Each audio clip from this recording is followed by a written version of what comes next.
সকাল সকাল তড়িঘড়ি করে কেন স্কুলে যাচ্ছি আর কী কারণে স্কুলে যাচ্ছি সব কিছুই থাকছে এই ভিডিওতে। আসসালামু আলাইকুম। কনকনে এই শীতের হাওয়াটা যেন গায়ে লাগছে, আর শীতের এই হাওয়াতে মনে হচ্ছে যে বিছানা থেকে উঠবো না, উঠতে চাই না, এরকম একটা অলসতা। দেখতেই পাচ্ছ রাস্তায় কীরকম ধোয়া ধোয়া একটা আবহাওয়া ক্রিয়েট হয়েছে। তো এই কুয়াশার মধ্যে আমি আর প্রিয় যাচ্ছি, যদিও তোমাদের ভাইয়ারই যাওয়ার কথা ছিল আজকে।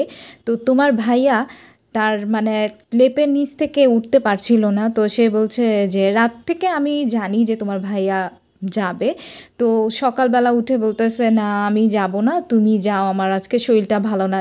আমি তো ভাই বুঝতে পারছি যে লেপের নিচ থেকে তোমার উঠতে ইচ্ছে করছে না, আর কি করা, ছেলেকে নিয়ে পাড়ি দেওয়া। তো স্কুলে যাচ্ছি, যেতে যেতে প্রচণ্ড ঠান্ডা আজকে থেকেই শুরু হয়েছে ঠান্ডাটা। তো রাস্তায় প্রচণ্ড কুয়াশা, আর সাথে সাথে তো জ্যাম আছেই, আমাদের নিত্য নৈমিত্তিক একটা ব্যাপার।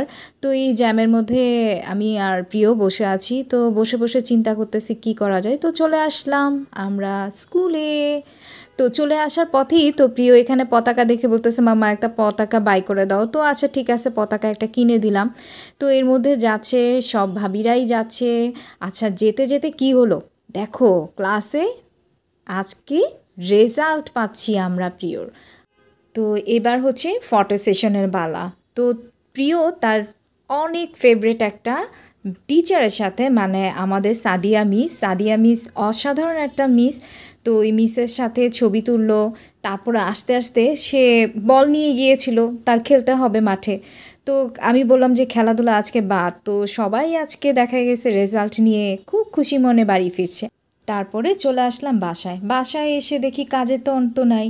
তো এখন আমাকে কম্বল বের করতে হবে, আমার এতই ঠান্ডা লাগছিল। তো কম্বল বের করছি। তো এই কম্বলটা হচ্ছে আমরা গত বছরই হচ্ছে ড্রাই ওয়াশ করে প্যাকেটিং করে দেন হচ্ছে রেখে দিই, আনপ্যাক করছি, তোমাদের সাথেও এটা শেয়ার করছি। তো সব কিছু মিলিয়ে আলহামদুলিল্লাহ অনেক অনেক ভালো আছি। আর সন্ধ্যাতে মামার বাসায় দাওয়াত ছিল, তো দাওয়াত খেতে চলে গেলাম আমরা সবাই। তো দাওয়াতে অনেক কিছুই খেলাম, খেতে খেতে ডিনারটাও সেরে নিলাম। তো আজকের এই ছোট্ট ব্লগিংটা নিয়ে চলে এসেছিলাম। আল্লাহ হাফেজ। দেখো কত মজা করছি। ভিডিওটা যদি একটু ভালো লাগে তাহলে আমার পেজটা ফলো দিয়ে রাখো। আল্লাহ হাফেজ।